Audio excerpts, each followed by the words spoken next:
seperti apa, computer science, programming seperti apa, dan lainnya. Oke, kalau kita berbicara tentang computer science ya, biasanya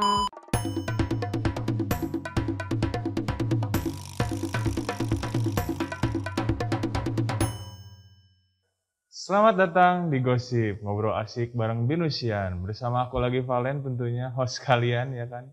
Dan sekali ini kita udah kedatangan salah satu tamu dari salah satu jurusan di Binus, yaitu Ibu Evawati Tanwar. Halo Ibu Eva. halo Pak Valen. Oke. Pada hari ini kita seperti biasa ya akan membahas sedikit tentang apa yang dikerjakan Ibu Evawati tentunya. Oke, thank you nih sudah diundang ya bersama Valen ya hari ini ngobrol asik tentang Binusian. Apa yang saya kerjain gitu ya tadi pertanyaan. Sebenarnya Valen mahasiswa toh ya? Betul. Oke. Nah, kebetulan di sini saya dipercaya untuk menjadi ketua program studi ya. Dan di sini adalah program studi Computer Science atau teman-teman juga mungkin kenalnya sebagai Teknik Informatika.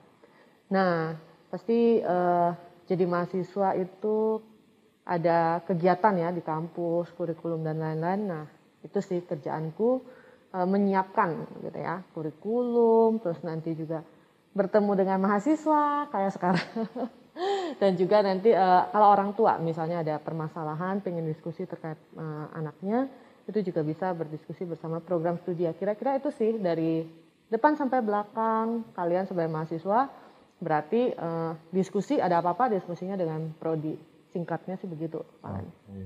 Berarti Ibu juga ngajar dong ya? Ngajar. Oke. Tapi boleh dijelasin dulu sedikit nggak sih tentang si computer science sendiri? Seperti apa computer science, programming seperti apa, dan lainnya? Oke. Kalau kita berbicara tentang computer science ya, biasanya kamu deh gitu loh. Sekarang kan sudah mahasiswa ya, pasti ketemu teman-teman dari mahasiswa jurusan lain nih. Punya teman dari computer science nggak? Ada cuma satu. Cuma satu ya? Kenapa cuma satu? Ayo. Ya semoga ke depannya bisa lebih bertambah ya. Nah, satu. itu sih mungkin karena ini ya, anak computer science itu biasanya teman-teman yang suka berurusan dengan komputer ya, merasa kayaknya cool ya, keren gitu. Emang keren sih. Buat game. Iya tentu kan. Terus buat sesuatu yang ada di dalam handphone, membuat aplikasi lah ya, lebih tepatnya apalagi sekarang itu kalau kita berbicara tentang smart car, mobil pintar, ya kan, we do have the voice control, ya kan, terus otomatisasi, sensor dan lain-lainnya, ya semua itu pasti tentunya berkaitan dan membutuhkan komputer ya. Dan itu dipelajari di computer science nggak Bu? Yes, Keren that's banget. part of it. Tapi ya dampaknya tadi, teman-teman kamu yang komputer science itu jadinya serunya sama perlengkapan komputernya. Tapi emang harus kan untuk ya biar fokus juga teman-teman di luar sana daripada yang kayak ngalur ngidur, mendingan fokus dengan apa tujuannya. Ya, no worries ya. Iya betul. Dan ada program unggulan kan di computer science Bu, seperti di CP sendiri kan yang saya udah tahu ada seperti Manawa Festival. Kalau di CS itu ada apa Bu? Oke. Nah, kita kalau berbicara di Bandung nih, computer science tentu teman-teman juga tahu ya, Binus kan banyak lah ya IT-nya. Nah, kalau di Bandung kita fokusnya lebih ke IoT, jadi Internet of Things. Okay. Kalau pada masih bingung, ya tadi tuh ngebayangkan kita misalnya dari handphone bisa ngelihat atau matiin lampu di rumah gitu loh ya. Nah itu that kind of thing, bermain dengan sensor. Nah itu yang membedakan Bandung dengan di Jakarta. Nah teman-teman mahasiswa ya, teman-teman angkatanmu juga lagi ada yang melakukan penelitian terkait agriculture. Jadi smart gardening lah ya, kita bisa melihat ngontrol airnya, mengukur unsur haranya. Itu sih salah satunya. Iya. Itu tuh yang dikerjain sama yang di Bandung sendiri? Ya, contohnya. Dan masih banyak lagi. Masih banyak lain, smart all the thing. Yang berhubungan dengan smart dan sensor ya. Ya, CS punya keunggulannya. Terus kalau misalnya kita udah masuk CS, tentu berpikir ke depannya dong. kedepannya gue bisa jadi apa sih? Yes. Nah, kalau itu sih sebenarnya gini sih. Karena pandemi ya, terutama sekarang kita kondisinya pandemi nih ya. We really rely on tech. Ya, like it or not lah ya. Karena menurut prediksi sih gitu loh. Kamu nggak kebayang kan 2021 tuh kita bakal kuliah menggunakan Zoom. Full teknologi, semua. Ya, jadi kalau nggak karena pandemi, kita mungkin akan ada di fase ini di 2025 lah gitu loh. Ya masih mundur-mundur masih lagi mundur-mundur ya. We don't need this ya kan. Nah ini like it or not kita terpaksa dan it's gonna be our future sih. We gonna really need the tech. Berarti ada sedikit dampak positif dong dari COVID ini ya kan? Di sisi yang berbeda sih, ya mau nggak mau kan perusahaan juga itu ya, semua bisnis ya mereka meningkatkan kebutuhannya atas teknologi sih, ya jadi ya future-nya mau nggak mau ke sana sih. Harus berkembang sejak dini dan karena ada ini juga semakin dipercepat ya. Ya, percepatannya itu yang benar sekali. Oke, tapi kita udah masuk CS nih Bu. Aku pernah penasaran gitu. Di CS tuh kita ngapain aja gitu. Misalkan kita gini terus kan. Ngapain aja ya. Kalau ngapain aja gini. Memang setiap jurusan itu pasti ada kekhususannya. Ya. Kalau CP kan, CP pasti disuruh pinter-pinter untuk mencari produk yang bagus sehingga kita bisa memasarkan itu menjadikan bisnis ya. Kalau di IT ya sebaliknya kita itu karena membuat aplikasi ya lebih ke sisi mendukung bisnis ya lebih tepatnya. Jadi kita memang perlu yang pertama itu adalah analisa sebenarnya. Jadi menganalisa masalah yang ada terus dipecahkan, pemecahannya tersebutlah baru diterapkan di menggunakan komputer. So it's mean like kalau misalnya aplikasinya bagus tapi tidak digunakan juga tidak bermanfaat, that's no point ya, nggak ada orang yang mau pakai juga toh. Nah jadi memang kolaborasi lah ke depannya itu harus dilakukan dan ya analisa pemecahan masalah, ngoding iya gitu. Berhubungan dengan coding ya? Iya, coding dong. Kalau nggak gimana kita merintah komputer? Betul sih, merintah komputernya itu tujuan utama ya. Kita harus bisa coding di CS. Ya. Kita udah masuk CS nih Bu. Terus udah lulus. Banyaknya tuh lulusan-lulusan tuh bekerja kah? Atau dia punya bikin aplikasi sendiri kah atau gimana Bu? Oke.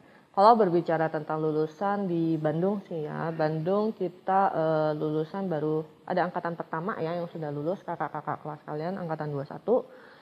Setengah dari mereka bekerja di perusahaan, ya ada yang di Indomaret, ya perusahaan induknya Indomaret. Tentunya kita ya sebut merek nih, belanja dan lain-lain kan semua udah membutuhkan lah ya control by tech gitu ya. Terus ada juga yang di Telkom yang we don't need to deny gitu ya. Obviously about tech gitu ya. Dan ada juga yang sedang mengembangkan startup. Jadi mengembangkan perusahaan yang bergerak di bidang teknologi juga. Startupnya kalau boleh di-spill sedikit seperti apa sih kalau di CS ya? Nah, startup itu banyak sih. Kita juga banyak ya pakai online, belanja online ya itu juga startup ya. Itu core-nya walaupun kita berbicara tentang bisnisnya, core-nya itu kan mengandalkan teknologi banget. Ya kita tahu ya transportasi online itu juga core-nya di tech ya. Tetapi di luar yang biasa kita gunakan, sebenarnya masih banyak loh pendukung lainnya yang menggunakan tech. Seperti misalnya kita perlu di perusahaan itu perlu computer vision. Jadi mendeteksi ya sekarang banyak tuh kan di mall-mall tuh ya. Ini orangnya pakai masker gitu loh. Oh iya. Nah, yang kayak gitu-gitu tuh. Nah, itu juga sebenarnya masih terus bisa dikembangkan sih. Betul. Pasti semakin ke depan semakin canggih, ya kan ke depannya. Dan semisalnya nih, aku sebagai orang tua calon mahasiswa, kenapa sih aku harus masukin anaknya ke sini ke apa? Jurusannya yang ini. Jurusan IT. Iya, betul. Oke, kalau untuk untuk orang tua calon mahasiswa baru nih ya, sebenarnya tipsku ya, bukan karena IT atau CS-nya ya. Suka nggak suka, kita pasti perlu teknologi, perlu computer science ke depannya. Apalagi sekarang inilah. Yes, benar sekali. Tetapi yang penting dilakukan adalah memotivasi mahasiswa anaknya.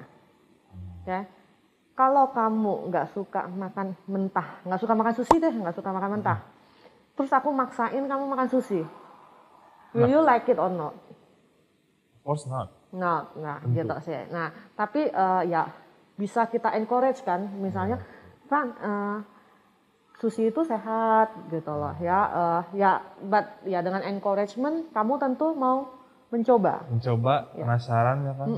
Terus lama-lama baru mungkin terbiasa. Malah jadi suka, who knows ya. Tapi ya itu sih ya, one of the way gitu ya. Saya pribadi bukan tipe yang ini bagus dan you have to ya, tapi you need to know the reason behind that. Kalau kamu tahu reasonnya, you will do it willingly. Benar toh? Gitu. Itu sih pesannya. Dimotivasi dari yang nggak suka ngoding kan. Iya. Motivasi, ngoding tuh seru loh. Ngoding seru. Seru. Boleh nih nanya sama mahasiswa yang lain nanti. Ya. Ngoding seru nggak sih gitu loh. Ya apa sih ngoding? Boleh tanya-tanya juga sama mahasiswa lain yang ada di sini ya. Terus gimana ya? Aku sama pengen punya pertanyaan satu nih.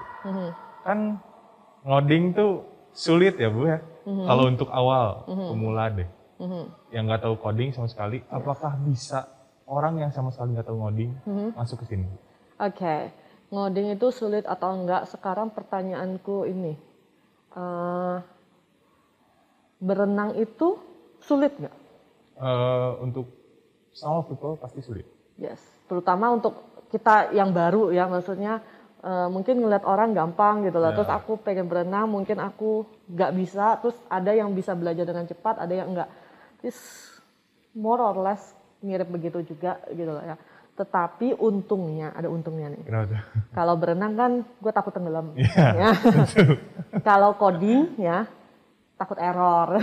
Dampaknya itu toh. Karena ada yang aku tahu tuh sedikit pun salahnya error. Iya. Nah, itu. Nah, cuman gitu ya, kalau daripada takut error, biasanya tipsku ini, yang nyuruh komputer siapa? Kita.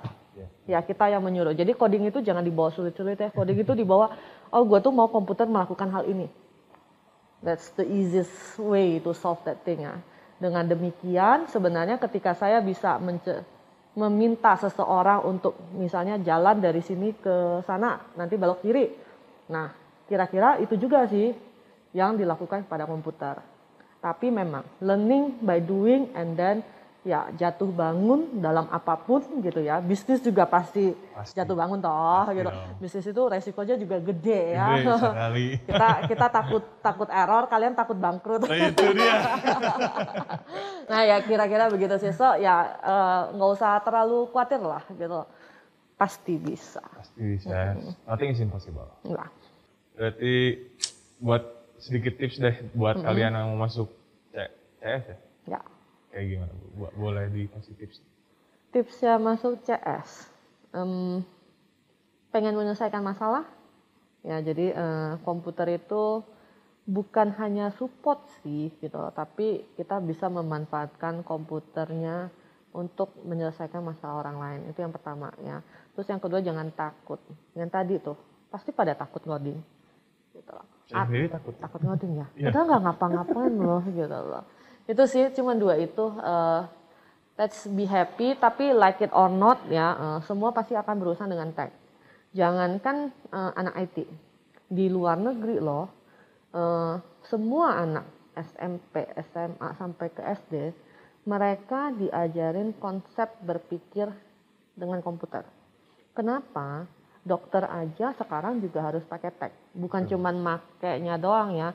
Tapi kalau dokter tahu gimana sih sebenarnya, oh ternyata di belakangnya komputer ada yang namanya database lah, ada yang apa gitu. Ketika berkolaborasi ya untuk dengan tim IT-nya akan jauh lebih mulus toh gitu loh. Nah itu sih jadinya kenapa di luar negeri itu juga ya informasi terkait komputer, how it works lah ya sederhananya, itu juga disebarluaskan. Tapi memang nanti yang ngebuatnya, yang ngebangunnya gitu ya, itu adalah orang-orang CS.